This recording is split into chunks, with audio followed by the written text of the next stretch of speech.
Mr. Speaker, returning to page 5 of the printed calendar to Senate Bill 933, a bill to amend the code dealing with arts and cultural districts. Report from county, cities, and towns. No amendment. Gentleman from Alexandria, Mr. Ebbin. Thank you, Mr. Speaker. Senate Bill 933 is identical to House Bill 2267 that passed the House 99-0. Adds Alexandria to those localities that may establish an arts and cultural district. I hope it'll be the pleasure of the House to pass the bill. Gentleman from Virginia Beach, Mr. Wardrop. Speaker, would the gentleman yield a question? Will the gentleman yield? Yes. Gentleman yields. Mr. Speaker, did I hear the gentleman represent this identical to bill that's already passed this body? Yes, Mr. Speaker, that's correct. We often have identical bills that the Senate passes for us and we pass for them. Further question, Mr. Speaker? Will the gentleman yield?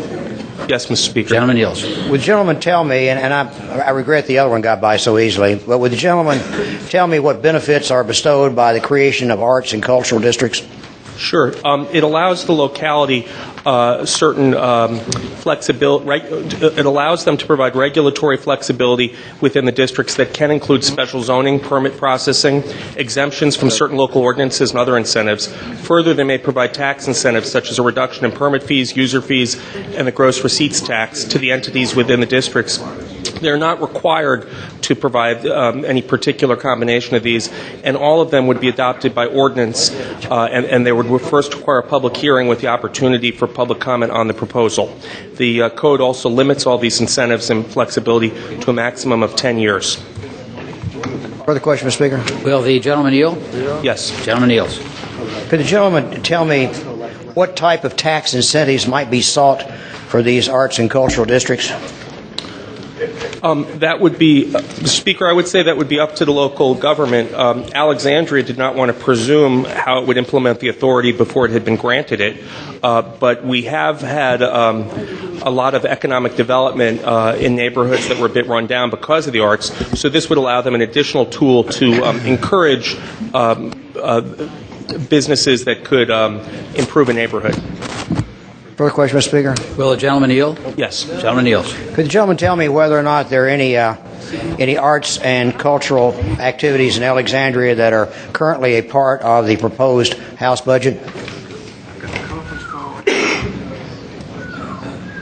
I would say that there are none that I'm aware of within the city of Alexandria. Further question, Mr. Speaker? Will the gentleman yield? Yes. Gentleman yields.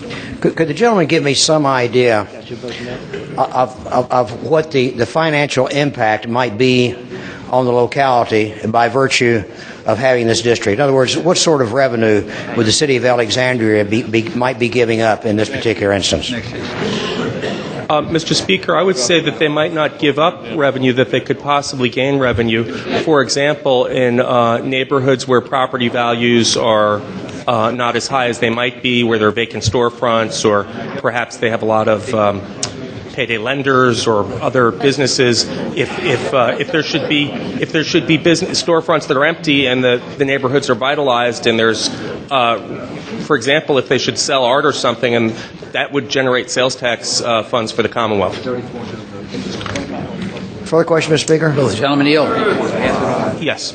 Well, then this is kind of a redevelopment type bill. Is that correct? I would say it's not a redevelopment bill, but I would say it gives the same authority that other cities and towns have had from the General Assembly, and that is about all I can tell the gentleman about the bill. Thank you, Mr. Speaker. Shall the bill pass?